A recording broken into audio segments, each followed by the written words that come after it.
اللہ کی قسم واحد بن جا، محمد کی حدیث گارنٹی دیتی ہے تجھے اللہ جنت دے دے گا۔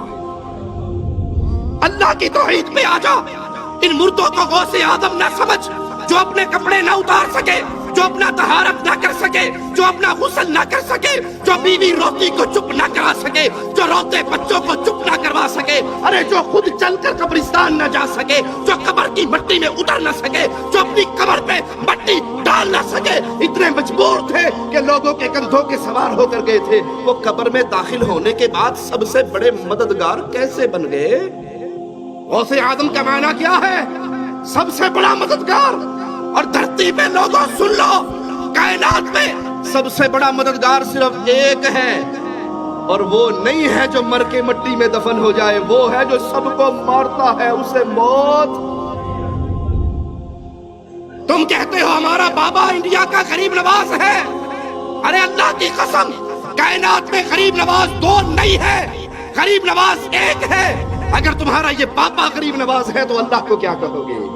ہم کہتے ہیں اللہ غریب نواز ہے۔ کیسے؟ دلیل مانگو ہم سے۔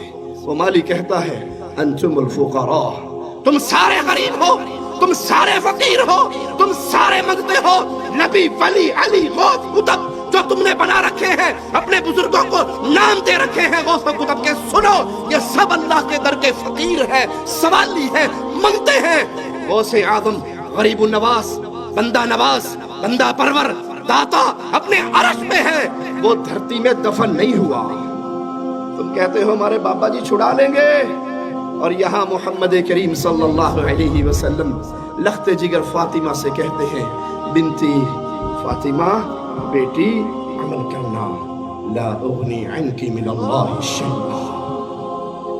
فاطمہ اگر رب نے پکڑ لیا تو محمد کی لخت جگر ہونے کی وجہ سے چھٹکارا نہ ہوگا۔ عمل کرنا، اگر اللہ نے پکڑ لیا میں تیرا بابا تجھے چھڑا نہ سکوں گا۔ یہ وہ راستہ ہے شرک کا جس پہ چل کے آج لوگوں نے گارنٹی دے دی لوگوں کو کہ جاؤ ہماری جماعتوں میں آ جاؤ، ہمارے سلسلوں میں آ جاؤ، ہماری پیری فقیری پہ آ جاؤ، ہمارا دم بھرتے رہو، نذرانے سالانے چندے ہمیں دیتے رہو، جو مرضی کرتے رہو، ہمارے پیر صاحب نے تمہیں بخشوا لینا ہے۔ سارے پیر اکٹھے ہو جائیں تو محمد کے ایک صحابی کے برابر ہو سکتے صلی اللہ علیہ وسلم۔ تم تو کہتے ہو یہ جنت میں لے جائیں گے، یہ خود جنت میں جائیں گے یا نہیں جائیں گے اس کی ان کے پاس کوئی گارنٹی؟ یہ جنت میں جائیں گے یا نہیں؟ جس امام کو ہم مانتے ہیں، جس امام کو ہم مانتے ہیں، جس کو ہم نے امام اعظم کہا، قائد اعظم کہا، رہبر اعظم کہا، اللہ کی قسم اس کی گارنٹی ہے جب تک محمد دروازہ نہ کھلوائے جنت کا دروازہ کوئی اور کھلوا نہیں سکتا۔ جب تک میرے آقا جنت میں نہ جائیں کوئی اور نبی جا نہیں سکتے۔ جب تک مصطفیٰ کی امت نہ جائے کسی نبی کی امت جا سکتی صلی اللہ علیہ وسلم۔ یہ گارنٹی صرف اہل الحدیث کے پاس ہے، وہ جنت کھلوائے گا، جنت میں پہلا قدم محمد کا لگے گا صلی اللہ علیہ وسلم۔ تمہارے امام جائیں گے یا نہیں جائیں گے اس پہ کوئی ثبوت اور گارنٹی موجود؟ میں نے کہا تھا تمہارے سارے پیر مل کے میرے نبی کے کسی صحابی کے قدموں کے برابر نہیں ہو سکتے۔ آؤ میں تمہیں سناتا ہوں۔ جہاد کا میدان ہے، تیر لگتا ہے، نیزہ لگتا ہے، نوجوان تڑپ کے شہید ہو جاتا ہے، صحابہ کہتے ہیں ہنی اللہ الجنہ، اس کو جنت مبارک ہے۔ جاؤ اس مولوی صاحب کو سناؤ جو قوم کو گمراہ کرنے کے لیے، اپنے فرقہ پرستی کے بت کو پوجنے کے لیے، اپنی جماعت کے چندے بڑھانے کے لیے، مریدوں کی تعداد میں اضافہ کرنے کے لیے جھوٹ بول رہا ہے کہ ہمارے باپے چھڑا لیں گے، ہمارے باپے جنت میں لے جائیں گے۔ یہ صحابی رسول ہے، میدان جہاد ہے، مصطفیٰ کا خادم ہے، مصطفیٰ کا صحابی ہے صلی اللہ علیہ وسلم۔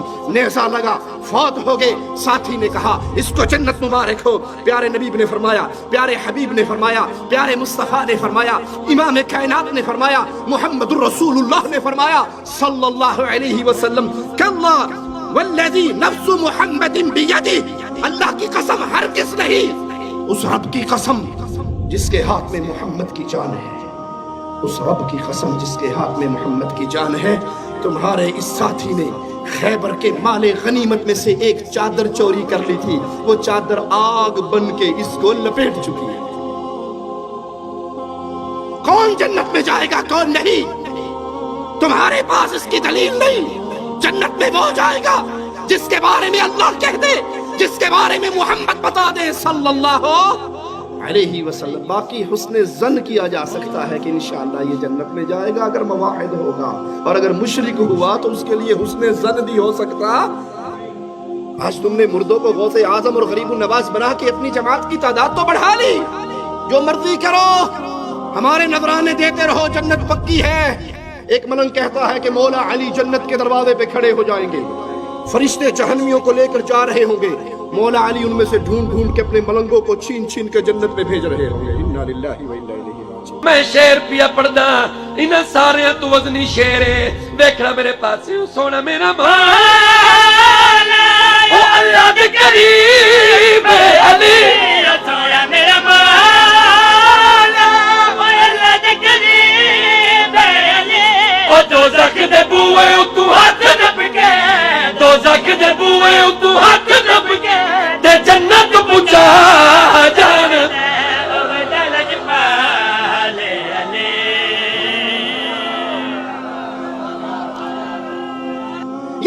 یہ کہانی، یہ من گھڑت ڈھکوسلے صرف اس دنیا میں تو کام آ سکتے ہیں، قیامت کے دن کام نہیں آ سکتے۔ صحیح بخاری میں سیدنا ابو ہریرہ رضی اللہ عنہ سے روایت ہے، وہ کہتے ہیں میں نے رسول اللہ صلی اللہ علیہ وسلم سے سوال کیا، من اسعد الناس بشفاعتک یوم القیامہ، اے اللہ کے نبی صلی اللہ علیہ وسلم، قیامت کے دن وہ خوش نصیب کون ہے جس کو آپ کی شفاعت نصیب ہوگی؟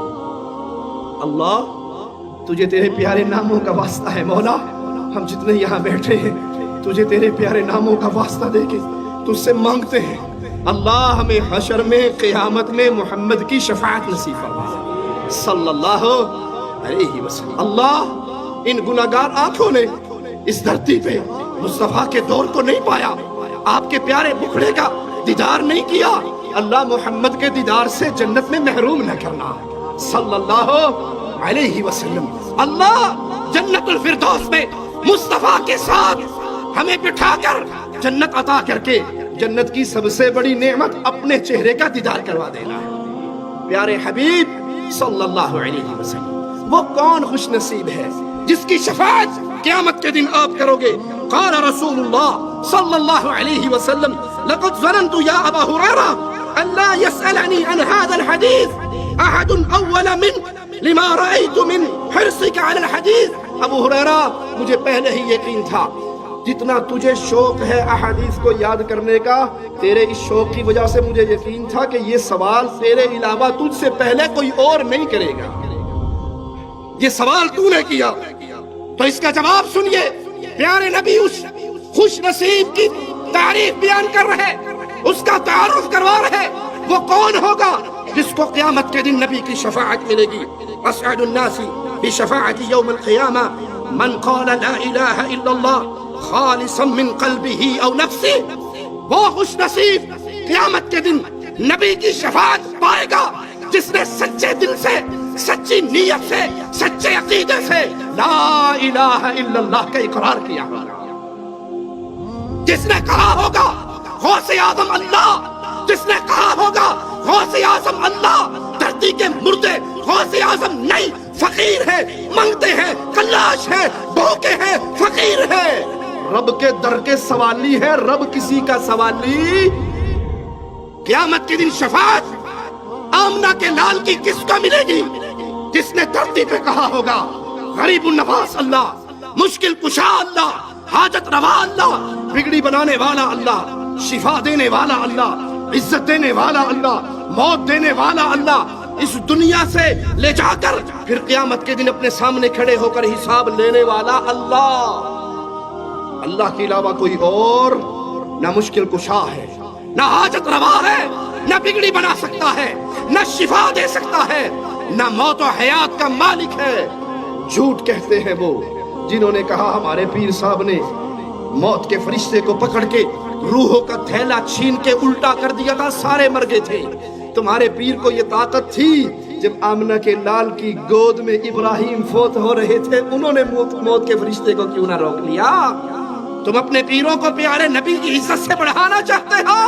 جب تک اہل الحدیث زندہ ہے اہل حدیث کا ادنا سا بچہ اس دھرتی پہ جب تک زندہ رہے گا وہ شرک کی غلاظتوں کو پھیلنے کی اجازت نہیں دے گا۔